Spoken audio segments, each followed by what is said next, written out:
El tema que se va a tratar es de técnicas de fabricación de estructuras mediante el proceso mecanizado según AWS D1.5. El expositor, ingeniero CWI César Balul Laura Coaqui de Senati, es ingeniero industrial con grado de inspector de soldadura, certificado CWI por la Sociedad Americana de Soldadores, AWS, con 16 años en el rubro metal mecánico, realizando trabajos de supervisión e inspección en plantas mineras, cementeras y plantas de fabricación estructural. Brindamos un fuerte aplauso al ingeniero César Balul Laura para dar inicio a la exposición. Señores, buenas tardes. Mi agradecimiento a los organizadores por darme la oportunidad de estar aquí en este auditorio y exponer algunas experiencias adquiridas durante estos años con referencia al tema que trataremos hoy. Uno de los indicadores económicos en todos los países es el Producto Bruto Interno, que nos indica cuánto hemos crecido y cómo nos va económicamente. El año pasado, 2018, el PBI creció en 3.99.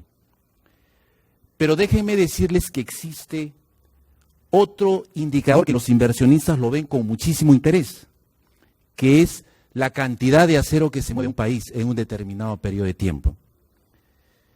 El nivel de producción y comercialización del acero en el Perú es el que más ha crecido a nivel Latinoamérica. Así se desprende en los reportes elaborados por la Asociación Latinoamericana de Acero, que tiene como siglas ALACERO. El consumo per cápita de acero en el Perú el año 2018 fue de 116 kilos por habitante. En Chile 152, y como referencia tenemos a México con 200 kilos de acero por cada habitante. El incremento de la producción y comercialización del acero que se ha dado en nuestro país en los últimos años es consecuencia del crecimiento de la actividad económica en general. El consumo aparente per cápita del acero en el Perú ha conseguido un crecimiento sostenible desde el año 2010. Quise dar esta introducción estadística para darnos cuenta qué tan importante es el acero y de qué manera debemos de transformarlo. Bueno, teniendo esta información estadística, nos podemos dar cuenta que la cantidad de acero que mueve un país representa un movimiento económico muy significativo. Miren, quería comentarles y decirles que un fierro corrugado, que es un ACTM 615 grados 60, un fierro de construcción que comúnmente nosotros lo conocemos, arrastra una economía de diferentes sectores, como sector construcción, plantas cementeras, plantas dedicadas a pinturas, arquitectos, ingenieros civiles, economistas y soldadores, como los que están presentes aquí. Pero el éxito va a ser siempre en la rapidez que nosotros tenemos para hacer y la transformación de ese acero. Porque no es completamente distinto transformar un acero en 2 días o transformarlo en 2 meses. Entonces la rapidez va a ser muy importante. Es por eso que el tema que vamos a tratar hoy día lleva por título Técnicas de fabricación de estructuras mediante proceso mecanizado según D1.5. Ok. Miren, el código D1.5 existe bastante información bibliográfica al respecto, pero tengo que tratar de ser muy puntual en este aspecto. El código, como dice en el primer punto, no es un código de diseño, no es un código de un cálculo de ingeniería o diseño estructural en sí de todo del proyecto del puente. Lo que el código D1.5 son los pasos para la ejecución de ese proceso de soldadura. ¿Ok? También provee todo lo que son relacionados a ensayos no destructivos, como por ejemplo partículas magnéticas, ultrasonido, líquidos penetrantes. Y eso el código lo establece, de qué manera y cuáles son los rangos de aceptación que debemos de tener. Este código describe el diseño de puentes y esta información se encuentra en las especificaciones estándar de AASHTO. Miren, quiero aclarar esto. Si ustedes, por ejemplo, ven el código D1.5, dice AASHTO/D1.5. Lo que pasa es que se ha formado un comité en el que está integrado esto con la AWS. Ambos sacan esta especificación, pero con los criterios de AASHTO. que nos determina de qué manera tenemos que fabricar el puente. Y AWS se dedica exclusivamente al tema de soldadura. Este código es una especificación de ejecución de la calidad mínima requerida. Ojo, vuelvo a repetir, es una especificación de ejecución.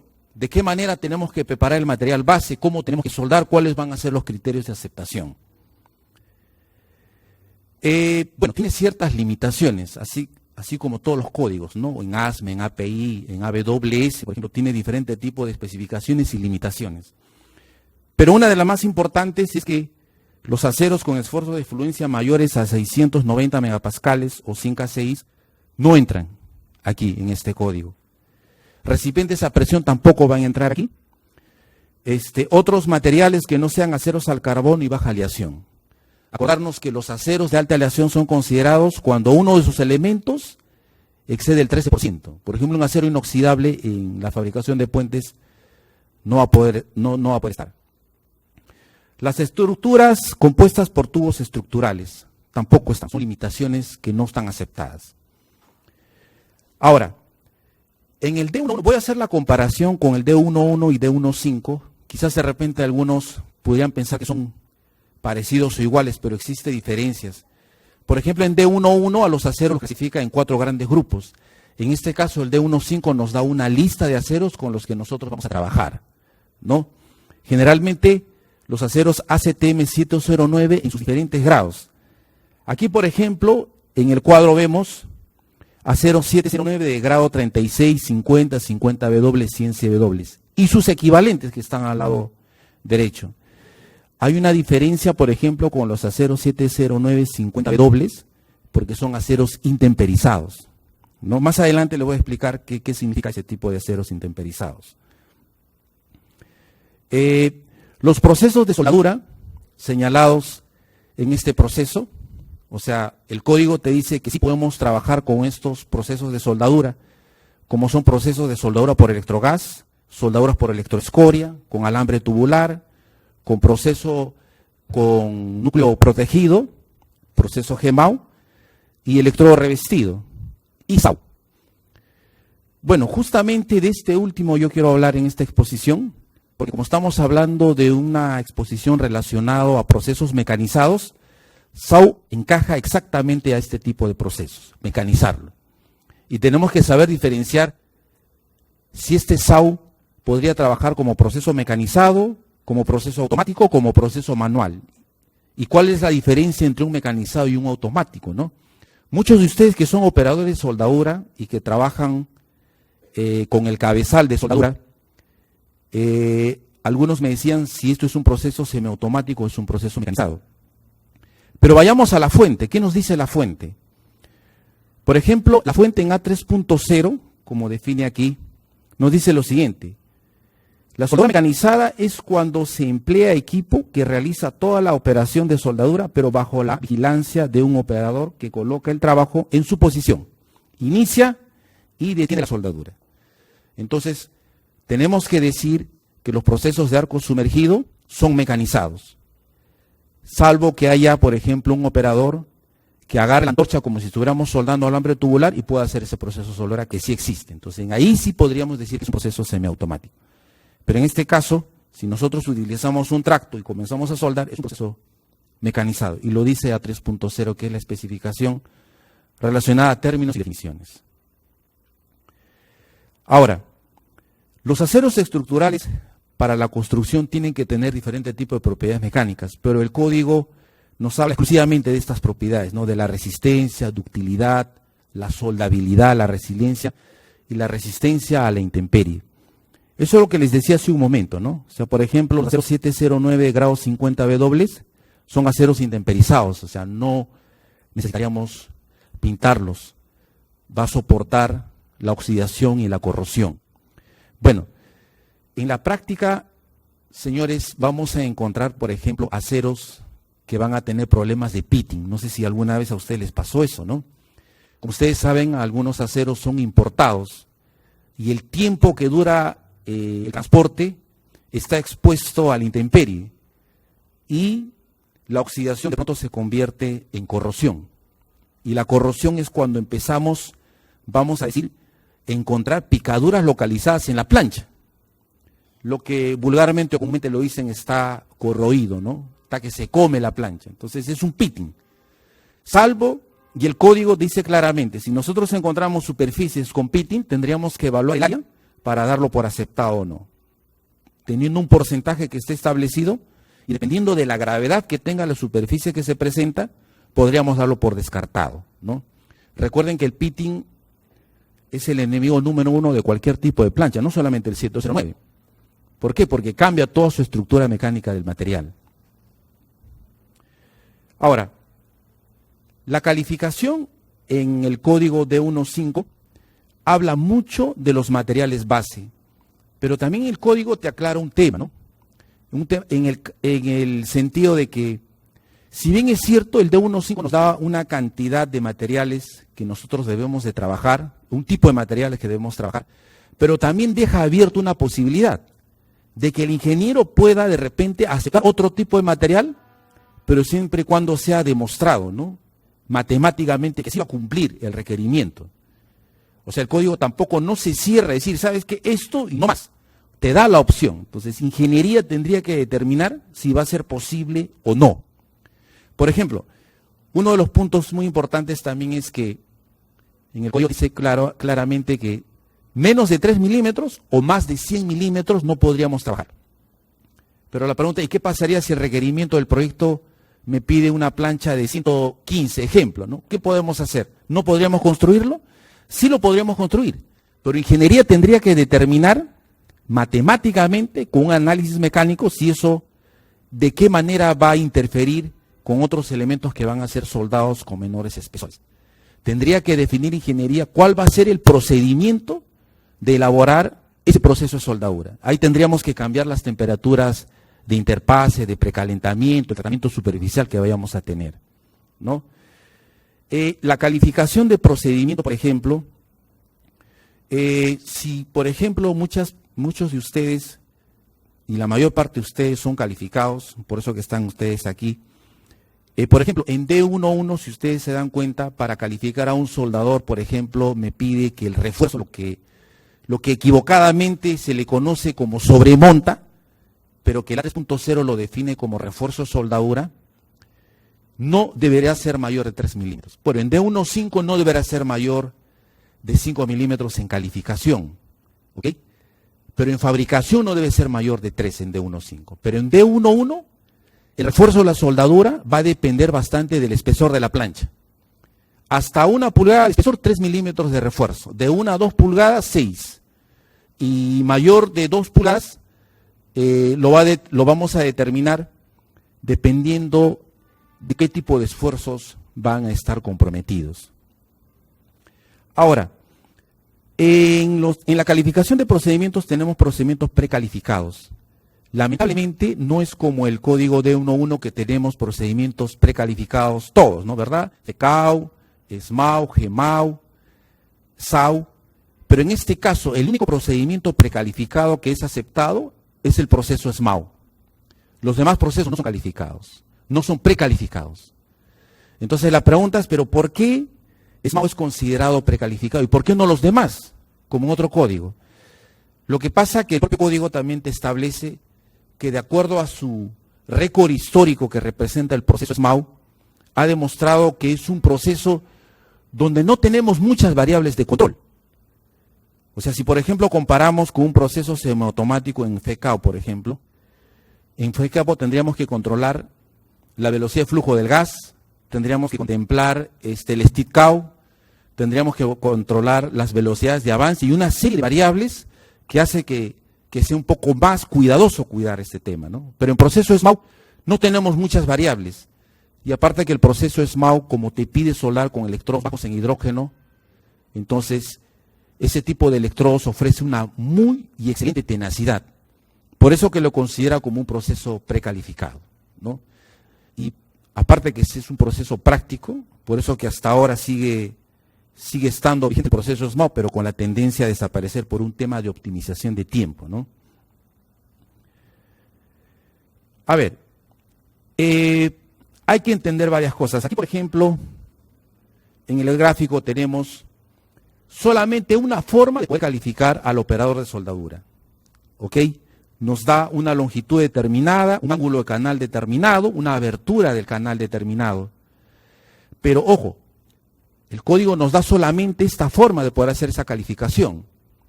Pero para fabricación tenemos en la tabla 2.4 una variable, una cantidad muy variable de tipos de juntas para soldar, tanto en penetración completa como en penetración parcial.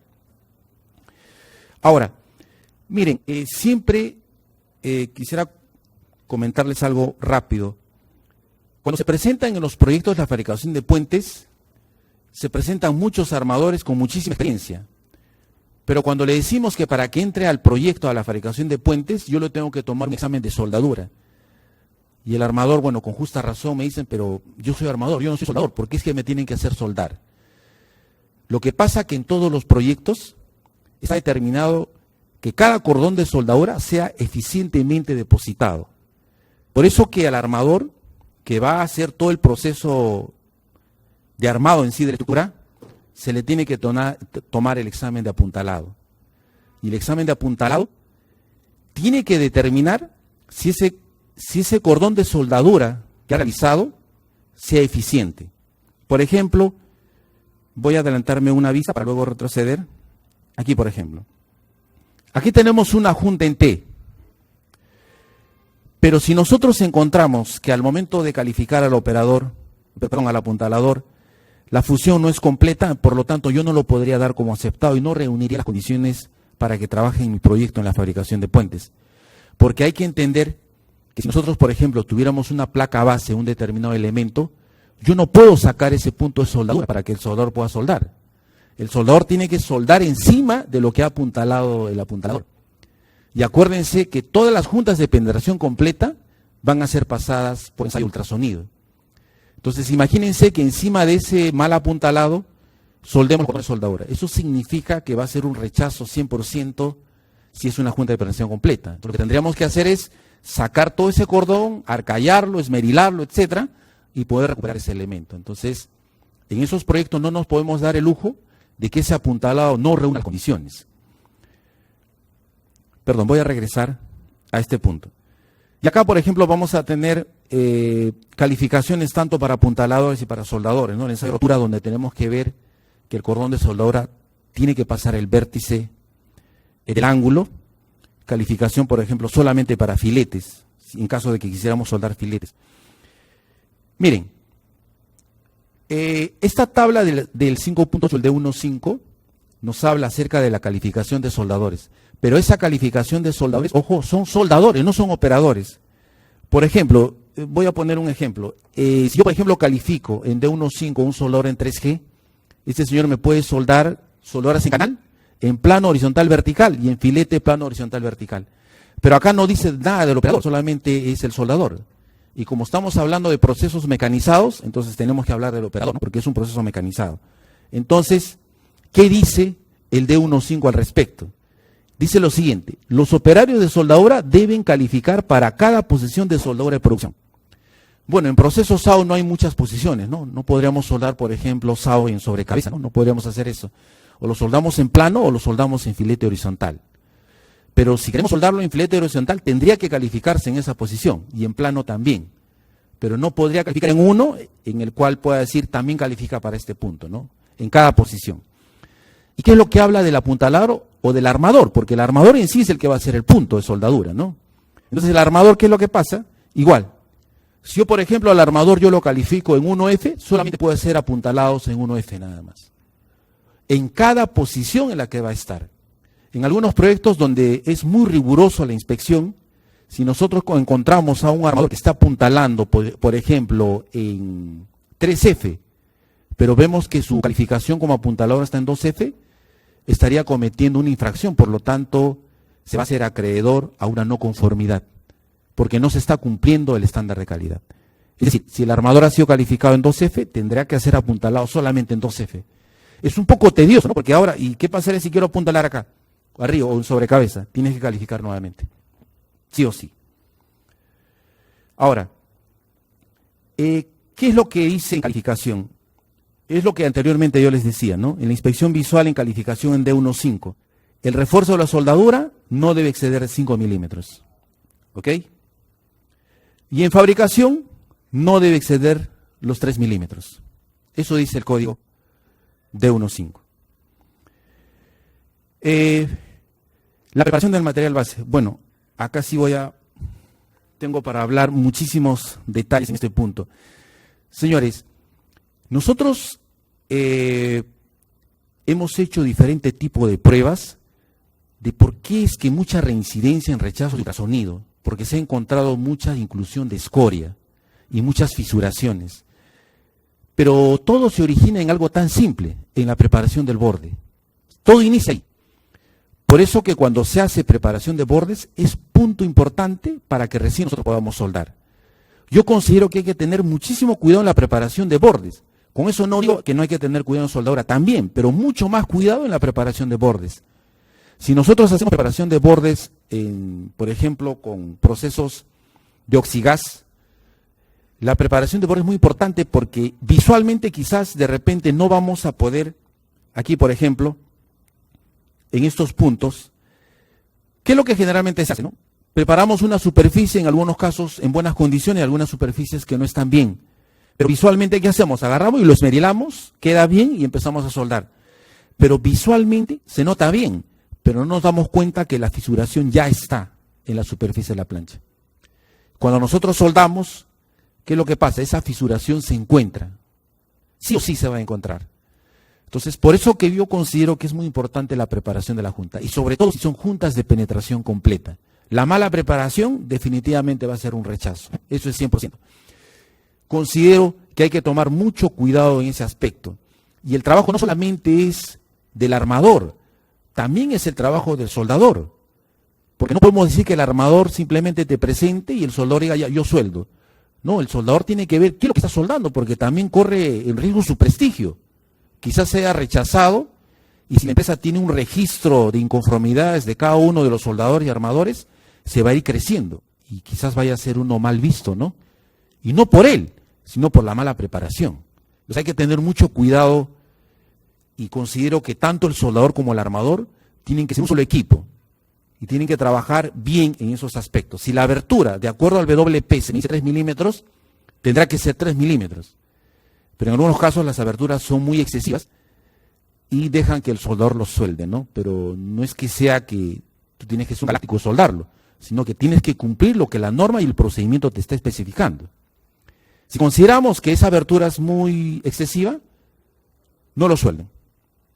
La preparación del armador no ha sido muy correcta. Entonces tendríamos que disciplinarnos en ese aspecto, ¿no? Otro detalle, en el punto 2, por ejemplo, no se puede reparar discontinuidades en bordes obtenidos por corte térmico. Justamente es por eso, ¿no? Porque va a presentar fisuraciones, sobre todo en los vértices de los ángulos. Ahora, en la preparación de la junta, por ejemplo, tenemos diferentes tipos de diseños. Pero estos ángulos y estos tamaños que equivocadamente le llamamos talón, pero de acuerdo a la definición A3.0 es la cara de la raíz, nosotros lo podemos determinar, pero no arbitrariamente. Lo tenemos que determinar de acuerdo a la aplicación de la especificación del procedimiento de soldadura, del WPS. Porque el WPS es la receta de cómo tenemos que soldar. Si nosotros nos salimos de ese parámetro, estaríamos infringiendo, no estaríamos cumpliendo lo que está. Y para hacer ese WPS existe diferente tipo de criterios. Y eso el código de 1.5 es muy claro, ¿no? Nos da diferente tipo de configuraciones en las cuales nosotros vamos a trabajar. Bueno, por ejemplo, en este punto, todos los operadores, por favor, que quede bien claro, que tanto el ancho y la profundidad del cordón que nosotros estamos depositando tiene que ser proporcional. Nosotros no podemos tener mucha penetración con un ancho que no corresponde. Por eso que estamos poniendo acá incorrecto. Tiene que ser tanto el ancho como la profundidad de similares características, porque lo que va a ocurrir es simplemente una fisuración. Si hablamos de tipos de fundente, por ejemplo, vamos a hablar, de acuerdo a cómo se fabrican esos fundentes, van a ser fundidos, cohesionados y mezclados mecánicamente y aglomerados. Pero según el efecto y los resultados que tenga, vamos a tener fundentes activos, neutros y aliados. Pero la mayor aplicación de fundentes son los neutros, porque no hay interacción entre el charco de soldadura ni el alambre, ¿no? Son, como su propio nombre dice, son neutros. No tiene una acción entre uno y otro. Ahora, los fundentes activos son aplicados, pero hay una restricción. No podemos dar multipases con fundentes activos. ¿Por qué? Porque estos fundentes activos están propensos a fisuraciones por elementos químicos que pudieran tener en su composición. Entonces, sí se puede soldar, pero hay que tener mucho cuidado y las restricciones del código D15 no las da. Miren, por ejemplo, si nosotros hablamos de fundentes, por ejemplo, tenemos en el mercado diferentes tipos de fundentes. Aquí, por ejemplo, tengo un fundente que tiene una especificación 5.17 para aceros al carbono y 5.23 para aceros de baja aleación. Por ejemplo, esto es un fundente neutro.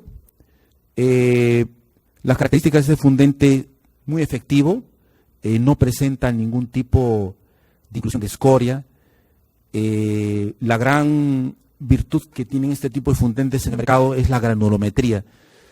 Yo aconsejo que cuando compren los fundentes, fíjense en la granulometría. Eso es muy importante porque si el grano que nosotros tenemos, la granulometría del fundente, es muy, ¿cómo le digo?, muy molida, vamos a decirle así, lo que va a hacer es que no va a dejar escapar los gases a la superficie y vamos a tener porosidades en el cordón de soldadura. O sea, si nosotros, por ejemplo, tenemos arco sumergido, pero tiene un círculo de retroalimentación, o sea, tiene una aspiración al vacío, entonces yo les aseguro que en la primera vuelta que se está dando, en la segunda ya tenemos que cambiar de una bolsa nueva a otro tipo de fundente. ¿Por qué? Porque la granulometría ya ha variado ya. Y hay un tema que es muy importante, la segregación. La segregación también es perjudicial en el proceso de arco sumergido. Lo que pasa que como son partículas, quizás en un determinada área de fundente pudiera tener menos elementos químicos que en otras. Entonces a eso se llama segregación. Que en un determinado volumen podría haber otros elementos químicos que en otras no. Entonces justamente eso ocurre en aspiraciones al vacío. Por eso yo recomiendo que sean alimentados nuevamente con fundente nuevo para darle más calidad, ¿no?, a nuestra superficie de soldadura. Entonces, acordémonos la especificación 5.17 y 5.23. Tenemos también otro tipo de fundente, el 429, que es un fundente neutro. Ahora, bueno, hay muchas cosas que recomendar aquí. Los fundentes, señores, hay que tener mucho cuidado en cómo almacenarlos. Si, por ejemplo, fíjense mucho en la ficha técnica del fabricante. En la ficha técnica del fabricante, como aparece en este punto, nos habla de cuál es la temperatura de almacenamiento del fundente. Y otro punto es cuánto es el tiempo de resecado. O sea, resecado significa que te olvidaste por X motivo haberlo guardado el fundente y de qué manera tú tienes que resecar para nuevamente introducirlo en el proceso productivo. Y fijarnos mucho en la ficha técnica del fabricante. El código nos habla de estos valores, 24 horas como máximo en recipientes abiertos a la atmósfera y 96 horas como máximo en sistemas cerrados como tanques presurizados. Pero tenemos que tener mucho cuidado con lo que el fabricante nos dice. El OK Flux, por ejemplo, 10.81, es un fundente activo a comparación del otro que es neutro. Miren, aquí tenemos, por ejemplo, la comparación y la productividad que tenemos en procesos mecanizados de arco sumergido. En arco simple, por ejemplo, la productividad de la tasa de depósitos, vamos a decirle que está en la parte inferior. Después tenemos el proceso Twin Arc, tandem, triple arco y doble tandem. Como hace un momento yo les dije, el éxito, por ejemplo, muchos proyectos se ganan por los tiempos de ejecución que nosotros presentamos. Muchas empresas ganan la buena pro de esos proyectos por los tiempos de ejecución. Entonces, y los tiempos de ejecución, y como muchos de ustedes saben, en todos los proyectos, los trabajos nunca son para mañana. Los trabajos siempre son para ayer. O sea, todos los que trabajamos en producción y estamos en plantas nos damos cuenta de que siempre el tiempo es muy importante y el tiempo es dinero. Y hacerlo rápido con un proceso mecanizado automático va a representar mucha utilidad a la empresa o a la organización, ¿no? procesos especiales, por ejemplo, en alambre individual, en twin arc, en tandem, en triple arco. Pero quiero llegar a este punto. Bueno, el tiempo ya. Por ejemplo, este es un proceso mecanizado de arco sumergido. Aquí, por ejemplo, tenemos las dos antorchas y vamos a soldar una alma con una ala. Aquí, por ejemplo, en el gráfico se presenta la antorcha, una y esta de acá. Miren, aquí tengo para decirle muchas cosas. La inclinación de las antorchas es una variable esencial. Es una variable que no se puede cambiar y el código es claro. Si hay una variación del ángulo de la antorcha, en un porcentaje del 15 a 20%, no podemos darlo como aceptado, porque va a representar muchísimas inconformidades como socavación, por ejemplo, ¿no? Si esta antorcha es inclinada, vamos a decirle al lado horizontal, la socavación definitivamente va a ser presentada en los pies de la soldadura que se encuentran en la parte horizontal. Estas distancias es clave, muy importante. Las personas que van a trabajar con este proceso mecanizado tengan mucho cuidado con esta distancia. Por ejemplo, aquí el fabricante de este equipo me da una referencia. Me dice de 80 a 150 milímetros. Pero de 80 a 150 milímetros es mucha la diferencia. O sea, me está diciendo tú puedes trabajar en esta distancia. Pero ¿cómo nos ubicamos específicamente? Para eso se califica el procedimiento. El procedimiento se califica justamente para saber cuál es el punto exacto donde la fusión va a ser completa. En muchos casos se ha visto que la distancia entre una y otra antorcha dificulta el proceso de soldadura. Es decir, por ejemplo, acá tenemos la flecha donde nos indica el avance. Este es el primer arco que suelda. Pero ojo, en esta distancia la escoria está en estado plástico. Pero conforme va pasando el tiempo y la distancia, ese estado plástico se va a ir volviendo en estado sólido. Entonces, si el segundo arco encuentra el arco de soldadura con una escoria solidificada, definitivamente yo les aseguro que va a haber inclusión de escoria en la raíz de la soldadura. Entonces, hay que calificar este procedimiento con mucho cuidado y ver exactamente cuál es la distancia que ustedes van a utilizar. Y eso va a depender de qué, del alambre, va a depender de la velocidad, del parámetro de soldadura, y eso está especificado en el WPS. No podemos salir de los parámetros que nos especifica el WPS. Aquí, por ejemplo, tenemos en este gráfico ángulos de inclinación y tenemos las distancias. Pero el fabricante de la máquina, del equipo, nos da una serie de parámetros aproximados, no definitivos, aproximados. Y eso tenemos que convalidarlo justo con lo que nos dice el código y cómo lo hemos ido calificando. Por ejemplo, aquí tenemos un gráfico, pero con doble alambre. No sé si logran distinguir en este punto. No sé si se nota. Tenemos en este punto dos alambres, un proceso twin arc, doble alambre en una sola antorcha. Entonces, ahí, por ejemplo, los parámetros, a diferencia de un solo alambre, que estamos hablando aproximadamente de 500 milímetros por minuto, en este proceso twin arc estamos hablando de 800 hasta 1 metro por minuto. Es decir, que me puede hacer una soldadura con un cateto de 8 en 1 minuto, 1 metro, sin ningún tipo de problema. Pero eso va a depender del tipo de alambre que nosotros vayamos a utilizar. Estos procesos hoy en día en arco sumergido están siendo muy aplicados por la velocidad que tiene, pero también hay que tener mucho cuidado. Mayor velocidad significa mayor parámetro, y mayor parámetro significa mayor aporte térmico, y mayor aporte térmico nos va a significar más riesgo en el material. Podríamos tener zonas tratadas térmicamente y metalúrgicamente dañadas. Entonces, por eso que es muy importante que los procedimientos de soldadura sean establecidos de acuerdo a ese punto, ¿no?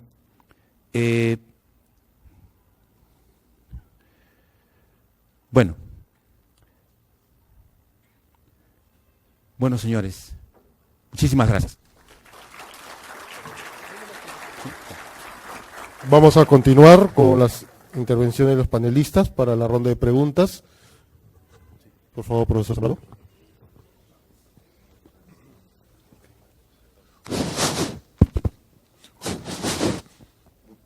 Buenas tardes, acá el señor Sergio Márquez nos hace la siguiente pregunta. ¿Qué norma me indica para yo poder realizar un WPS y qué beneficios me puede brindar? Ok, muy buena pregunta. ¿Qué norma? ¿Se me escucha? Sí, ok. Señores, Ok. Para que nosotros realizamos una especificación del procedimiento de soldadura, hay que tener siempre bajo qué norma estamos fabricando. Si nosotros, por ejemplo, fabricamos bajo un código estructural como el D11, los procedimientos WPS tenemos que utilizar la norma de fabricación. ¿Por qué? Porque hay un tema que es muy importante, las variables esenciales. Las variables esenciales entre un código y otro pueden variar. Quizás de repente para un código una variable esencial no sea tan importante como para el otro. Entonces, para que yo pueda realizar un WPS, tengo que ver el código con el que estoy fabricando y cuáles son las variables que no los puedo cambiar. Porque si esas variables yo cambio, me obliga a hacer una recalificación del procedimiento. Y acuérdense que hacer un procedimiento es porque tú ya lo has simulado y has visto en diferentes tipos de escenarios, lo has probado y te has dado cuenta que sí da resultado. Una vez que tengas la receta, recién vas a planta y lo entregas a producción. Y producción tiene que aplicar exactamente lo que tú lo estás haciendo. Porque no podría ser fácil que el soldador se le da un parámetro establecido y él se pasa. Bueno, quizás él podría decirme, pero ¿cómo? Son 5 amperios, no va a pasar nada. No, metalúrgicamente existe un gravísimo problema en ese elemento que ha sido soldado. A ver, otra consulta. Okay. Bueno, en soldadura de vigas, generalmente comúnmente estoy usando un equipo de arco sumergido tractor. Con este equipo automático de soldadura, ¿a cuántos tractores o cuántos personales de soldadores están reemplazando? Y la producción también. Ok, muy bien. Miren, para darles un dato, yo sé que todos trabajan en planta y se dan cuenta. Un perfil de 12 metros, que es una plancha estructural de 12 metros, con un cateto, vamos a llamarle de 12 milímetros, con 2 soldadores, estoy en 2 jornadas de soldadura y una jornada de 10 horas, lo podemos acabar. O sea, vamos a decir que un soldador que trabaje 10 horas, como son 2 soldadores, son 20 horas, y como estoy pidiendo 2 días, son 40 HH, o sea, 40 horas hombre. En 40 horas hombre, voy a hacer un cateto de 12 en una longitud de 12 metros. Pero con un proceso mecanizado en doble antorcha, es hora y media. Por ambos lados, ¿no? Entonces, fíjense cuánto es el ahorro de horas hombre, en plata, en costo. Por eso que los procesos mecanizados son cada vez más importantes. Y peor si nosotros hablamos de procesos automáticos que son aún más rápidos. Bien, la siguiente pregunta, el señor Ángelo Vázquez nos pregunta, ¿qué datos técnicos nos indica un PQR? Ok, a ver, el PQR, jóvenes, es el inicio de lo que nosotros queremos proyectarnos. Es un registro de calificación del procedimiento. En el PQR, ¿qué cosa nosotros hacemos? Lo ensayamos mecánicamente. Hacemos ensayos de tracción, hacemos ensayo de doblez. Si el cliente lo pide, podemos hacer un ensayo de tenacidad. En el PQR nos va a establecer cuáles son los puntos críticos a tener cuidado y las variables esenciales que no podemos cambiar. En el PQR debe estar establecido los datos reales con los que nosotros hemos calificado. Si alguien hace un cupón de soldadura, tendrá que anotar exactamente cuánto es el parámetro que él ha utilizado. No puede variar. Ahí tendría que estar los datos reales. Y ese PQR te va a servir para que tú multipliques diferentes tipos de WPS. Y esos WPS te puede dar pie a que puedas soldar diferentes tipos de juntas. Pero el PQR es el punto de partida. Y el PQR, como registro de calificación de procedimiento, el código D15 o D11 o el código con el que estemos trabajando nos establece claramente cuáles son las variables que sí o sí tendrían que estar en ese punto y cuáles son los porcentajes máximos o mínimos en los cuales nosotros debemos de movernos.